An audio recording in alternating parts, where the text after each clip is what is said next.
Me organizim të shoqatës Jakova u promovua libri Kosova nën genocidin slavo-serb gjatë historisë, të autorit Ismet Avdia. U vlerësua lart kontributi i autorit që kishte dhënë përgjatë përshkrimit të historisë së vuajtur të popullit ton vite më parë deri në ditët e sotme. Kryesuesi i Asamblesë Komunale Luan Gola në fjalën e tij u shpreh se përkundër periudhës së vështirë që ka kaluar populli ynë, ne duhet të jemi krenar që kemi arritur deri këtu.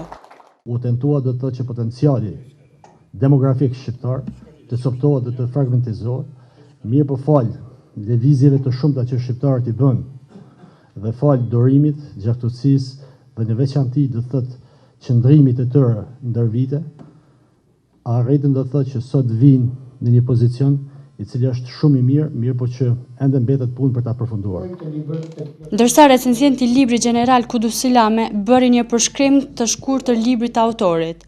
Ai bëri të ditur se autori në këtë libër kërkon nga të gjithë shqiptarët që ta kuptojmë thelbësisht historinë e popullit shqiptar.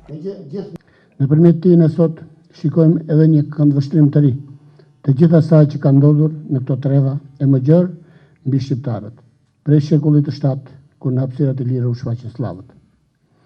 Autori që në hyrjen e librit përpiqet na bëjë të qartë arsyen madhore që ka shtyrë të shkruajë këtë libër kur shprehet. Ndërgjegja e një kombi është në lartësinë e duhur vetëm atëherë kur çdo antar i tij e njeh thellë historinë e popullit vet, ashtu siç ka ndodhur përgjatë rrugtimit të tij.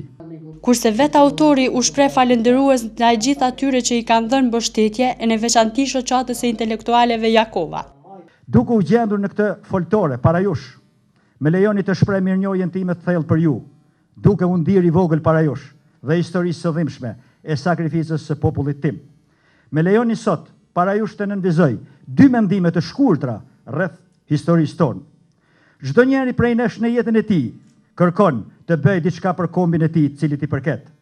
Unë mendova me aftësitë e mia intelektuale, patriotike, të shkëpus pak histori nga mali i madh i dhimbjes kombëtare e konkretisht i popullit Dardanis, të përshkruaj këtë qëndresë në etapat e saj dhe genocidin serboslav, i cili ka rënduar mbi kurriz gjatë historisë. Kam dashur që në 300 faqet e librit ta pasqyroj një realitet përgjatë 12 shekujve pa e zbukuruar atë, përfundoi autori.